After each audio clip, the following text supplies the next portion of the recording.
and we will start this morning with the Irish Examiner. Miracle of Anfield reads the headline, with Gini Wijnaldum celebrating there. Liverpool legends blow Barcelona away to reach Champions League final. And you can't really put it better than that. The Merseyside miracle, maybe, Miracle of Anfield. It's just one of those moments that is instantly recognisable by its own little tagline, Kenny. When anybody refers to the Miracle of Anfield for years to come, we'll know exactly what they talk about. Yeah. I mean, how lucky those supporters with tickets for that game last night. You know, just a part of history, football and history, really. Very, very lucky to have been inside that stadium and experienced that spectacle. And those post-match celebrations, which would have gone on outside the stadium, I'd imagine, into the city. Yeah, great. Yeah, special moments. What have we got in the Irish Times? Yeah, what have we got? You can't get enough of these. That's Lionel Messi, I'm guessing, hunched over. Can only see the top of his head here. I bet he can't believe it. It seemed impossible that, you know, a player of his quality wouldn't have found the moment. We spoke about his great moments, you know, periods during the game where he just steps up and takes the game away from opposition teams. Didn't threaten to do it on a couple of occasions last night. Had one, for me, was in retrospect, if you look back, he had the game in his hands. For me, in the first half, he got played inside the box by Jordi Alba, probably about 10 yards from goal in the central area, and every bone in my body told me, this is it, it's a goal. Messi in those positions, he doesn't miss. You don't think, oh, will he or won't he? He scores, and it's almost as if he overcomplicated things. He actually tried to check back onto his left foot to make it even a little bit more easier for himself. Matip came across, toe poked the ball away. Didn't see him much, but it was absolutely crucial. And looking back, as players, you always have sleepless nights, kind of regrets. But even a player as great as Messi this morning will be waking up, and I'd imagine within 10 seconds of him actually clearing his head, that moment will pop into his head if he could rerun that again. That moment.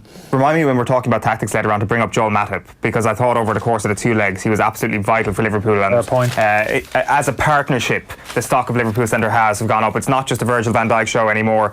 The mirror goes with the Miracle of Anfield as well. Brilliance and Bottle saw under-strength Reds destroy Barca and roar into final. It's just unbelievable scenes here, and it's just made all the more special. Like, it will become a trivia question in years to come. Name the starting team for Liverpool, and everybody will get it wrong, because Mo Salah will play in the Champions League final, you'd suspect. Like, people will probably remember the lack of Roberto Firmino, but and you're right, it's the subplots, and I'm going to mention, it seems an obvious one, you've got the mail there. Origi, yeah. This lad, so the team sheet came in last week at the Nou Camp. Now, if you'd have told me Fabinho wasn't going to play in that game, I would have looked at the Liverpool bench and thought, what's Klopp's options? Well, Origi's got to play. You're playing down the middle. He's the only fit, really forward, central striker at the club. He's got to play. But Klopp saw it differently. He stood him down, and he put Giorgio Wijnaldum, a central midfield player, to play as an orthodox number 9 in the Nou Camp. Now, for a centre forward, in terms of, you know, ego plays its part, kind of self-confidence, that would have been absolutely devastating for any player. And I questioned, when I saw that particular decision from Klopp, I thought, I don't think there's any way back for that young flip. That is a pretty devastating blow to be stood down in those circumstances for a player who's actually not a natural centre forward. That's very hard to take. So what's happened in the meantime? The game at Newcastle, he's come on, he's thrown the jersey at him, Klopp, and said, I need you. The team needs it. You need to come in and do a job for the team. He's done exactly that, the winning goal at Newcastle. And again last night, he's given him a starting role, and all that kind of disappointment, borderline humiliation for me, having been left out that first game of the Nou Camp. Again, he's pushed it to the side, he's boxed it off and thought, no, I'm going to be bigger than that. I've got a responsibility to my teammates, head down, I'm going to put in a performance. And he was the star, one of the stars of the show last night. I'm absolutely delighted for him. Yeah. And again, there's a sense of that at play with this Liverpool team squad, how tight the squad is. It's been a great season for Liverpool, but it hasn't been seamless. Start of the season, they struggled a little bit in terms of form. Individual players have been up and down. Players have been left out who felt they should have been playing. Keita, Fabinho haven't had a huge amount of game time early in the season. Players who would have thought they should have been playing haven't. And in circumstances like that, Eoin, you always get a few little whispers coming out of football club. Players not happy, agents leaking stuff. Oh, I'm not going to stand for this. I better get more games or I'm off. Big club like Liverpool, big personalities, that's almost par for the course. None of that. Oh, and I can't remember one situation this year a quote attributed to one Liverpool player. I'm not quite. I'm off. Yeah. This ain't good enough. And it tells you how tight that group is, how well Klopp has managed that group of players, how much respect they have for each other, that all of those egos, which are obviously there, clearly are just put to the side, and everybody buys into it. The team, the whole team unit, that's all that matters. And that all, for me, it all came together for them last night. That's what actually got them over the line against Barcelona. That's a really good point, because even with the best teams, the teams that are winning all the trophies, you often hear of murmurs of discontent, because ultimately these are superstars, and ultimately people will not be in the starting 11 despite the fact that they're getting paid so much money. And like you've heard it with a couple of players at Manchester City this year, despite the fact that they're achieving unbelievable things domestically, it is ridiculous that they've managed to keep all these players happy, and Jurgen Klopp had to take a huge amount of credit for that. And I just completely echo what you say about Divock Origi there. Like, everybody's delighted for him this morning. It's a great story. Back at the Sun this morning goes with Genie and the Bottle. Messi and co sent packing. Wijnaldum there screaming his eyes out. It's like all the pictures from last night are incredible. It's a similar thing on the back of the Irish Daily Star. The Fab Four is their headline. Reds pull off Barca miracle, and then finally, for me anyway, it's the Racing Post. They go with more of a match preview for tonight. It's Ajax against Spurs, second best. Who cares about Ajax Spurs? You got the Herald there. I have, yeah. Well, obviously Barcelona blown away. And it's interesting, kind of blown away. There's relevance to that, because we may have spoken about it the last couple of weeks in terms of the style of football on that we spoke about just before we came on air, that Liverpool play. For me, it's a type of football which kind of really troubles the Barcelona, even Manchester City, the type of football that they play, possession-based football, you know, plenty of passes, intricate combinations, that type of football, very progressive up the pitch. Say Manchester City and Barcelona, a lot of similarities there. Liverpool played a different way. That kind of heavy metal, which kind of gets laughed and derided, heavy metal football. But there's logic to what Klopp's saying, because he doesn't overcomplicate the game. He probably hasn't got players in that central area of the pitch of the technical level of some of those other players, De Bruyne, David Silva, Busquets, those type of players who operate in those areas for those other teams. So he concentrates on a different type of approach, and that's certainly in that central area of the pitch. And he's got players in there who can run hard and fast and consistently, can physically impose themselves, dynamic. And that's different. That's different to what we see in Manchester City and Barcelona. But I'll tell you what, it troubles them. Manchester City have struggled with Liverpool over the past couple of seasons for that reason. And Barcelona, again, over the two legs, even the 3-0 game, the Nou Camp, found that difficult. Second half, Liverpool ran all over them, physically aggressive, pushed them back, almost mauled them in the second half of that game.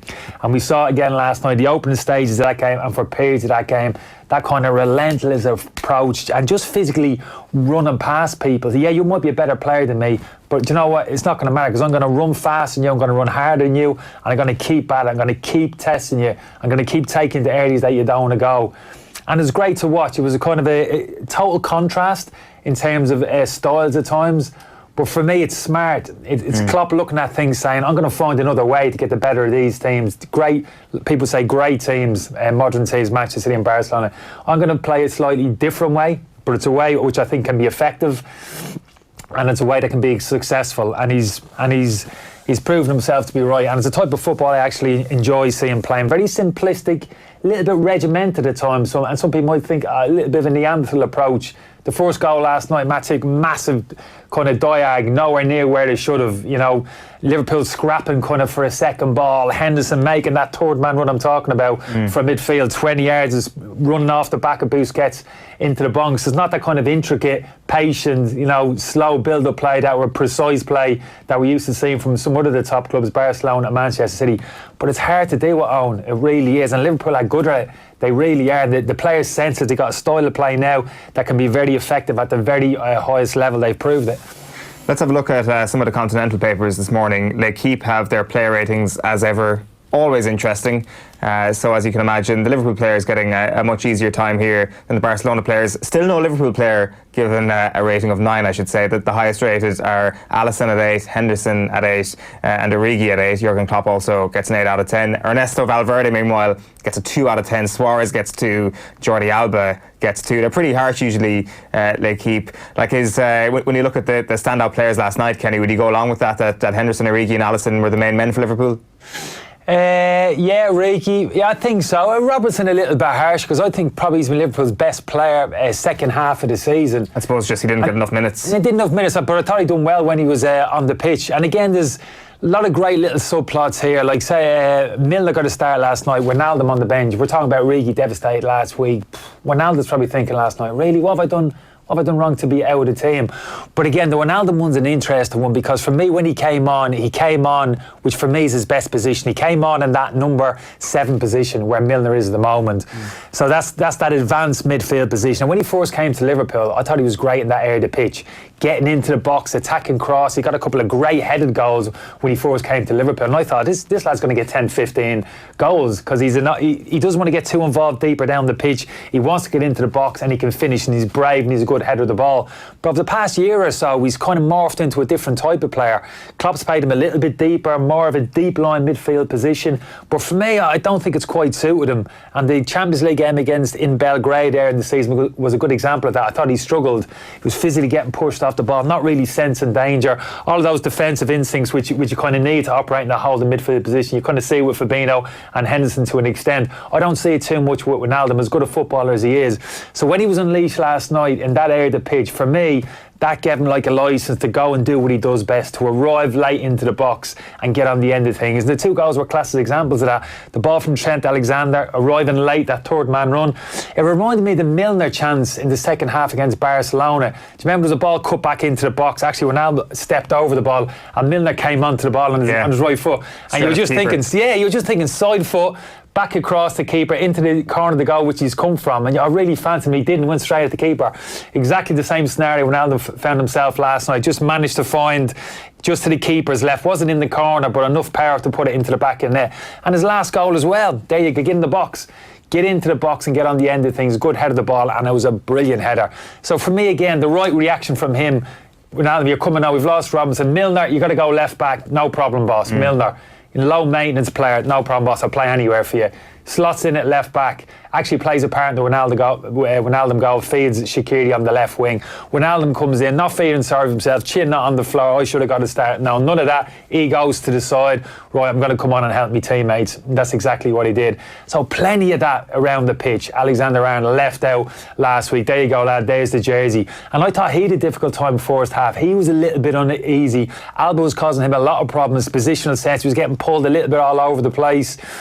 But he kept at it. He kept at it, kept believing. And when he got on the ball in the opposition half, was as productive as he's been all season. This was the argument first leg. I could understand Gomez coming in. Better defender than Alexander-Arnold? Yeah. Will Alexander potentially make defence mistakes? Yeah, he could. He's still developing, still learning the game as a defender. But the upshot is too big to drop. Yeah, this is it. This is the happy balance. Okay, I'll suffer that. But what are you going to get when he gets in possession of the opposition half? What we saw last night, real end product, you know what I mean? Real quality when he gets into the I know we've said this way too much, and it is, but we just have to marvel once again in Trent Alexander-Arnold's crossfield passing. It is absolutely out of this world, the pinpoint accuracy with which he manages to switch play from one flank to the other. I know we bang on about it all the time. We see it every single week from him. But just again last night, you just can't help but just sitting back and admiring what he is doing in this Liverpool side. Yeah, and they're fundamental to Liverpool fullbacks. And again, what sets them apart for me, even in terms of how they attack, when they get the ball into those wide area zone, particularly in the last third of the pitch, approaching the 18-yard box, if they got him in a position to cross the ball, it gets put in. It's not a case of coming on the inside, working another little combination, getting yourself 10 yards closer to the penalty box for a more precise cross. If they open up Alexander-Arnold and Robertson in a position to cross, they put it into the box. And even the best defences, the best teams in the world, I'm telling you now as a defender, it's the most difficult thing to do, situation to defend, a good quality cross into the box. It might sound a simple thing, hey, just defend it across into the box, but it's hard because as a defender you're getting pushed back towards your own goal. It's difficult to open your shoulders and see exactly who's making runs. You're trying to keep an eye on the ball, keep an eye on absolutely everything. You've got people making runs across you, spinning behind you. Midfielders arriving late in the box, i.e. Wijnaldum, Henderson. You've got to try and deal with them, and that's not easy because you're predominantly in a static position. They're arriving at speed. All those things are difficult to deal with, and Klopp recognises that. So you'll never see Liverpool, Shaqiri go another example, out of his feet, crossing cross into the box. You'll never see Liverpool giving up an opportunity in a wide area to put good quality delivery into the box. And you know, at time zone, it doesn't have to be the best delivery. The Alexander cross last night takes a slight little deflection, actually arrives in front of the two Barcelona centre half. You could almost suggest maybe a little bit scruffy of a cross, but it's still arriving into a box in an area which isn't easy to defend and almost causes a little mini panic. I've been there myself. You're not really in control. Where's the ball going to land? Who's arriving in the box? A little bit of uncertainty in the minds of a defender in those situations. And Klopp knows that. The Liverpool players recognise that and they play on it, and they're very effective at it. They certainly are. One more back page to get to this morning. It's from Sport, and the translation here is the biggest embarrassment in history. A little bit harsh, is it? Biggest embarrassment in history? Many did. Roma tonked them last year in the second leg. 3-0. They were 3-0 up going into the second leg. Did Roma beat them by, was it penalties, or they beat them 4-5 in the second leg in Rome? Yeah, like it's the back-to-back nature of all of this, back-to-back seasons where there is this sort of Achilles heel now being spoken about. But this is obvious. I'll speak for another 20 years. This, my mention once before last night, funny enough, for the Liverpool supporters last week in the video we were speaking about, this result, the result that you saw at Liverpool last night and last year in Roma, the great Barcelona team which Messi played in traditionally with Iniesta and Xavi in the team, the type of result you saw last night and last year again in Roma would never happen. It would never have happened with that team, because on those occasions when Messi had a little bit of a dip in different performances, it doesn't happen often, but when he did in that previous Barcelona team, Barcelona would still win, because the likes of Xavi and Iniesta with their qualities would navigate a way through with or without Messi. That's how kind of good they were. They weren't up there on a level with Messi, but they were runner. They could see him. They could see him in the distance above him. This Barcelona team hasn't got that support network around Messi. So when he has a little bit of a dip, and last night maybe wasn't quite at in terms of his level of performance, there isn't those players now to pick up the slack. Busquets probably not the level that he was previously. Vidal, Rakitic, good players, don't get me wrong, but not at the level of those previous players. So now Barcelona, they're open. If you can nullify Messi to an extent and nullify his influence on the game, there's a real opportunity, and that's one of the chief reasons of the past couple of years we've seen these type of results. And that's not reactive, to be fair. You did make that point last week as well after Messi's unbelievable performance. That's it for the papers this morning.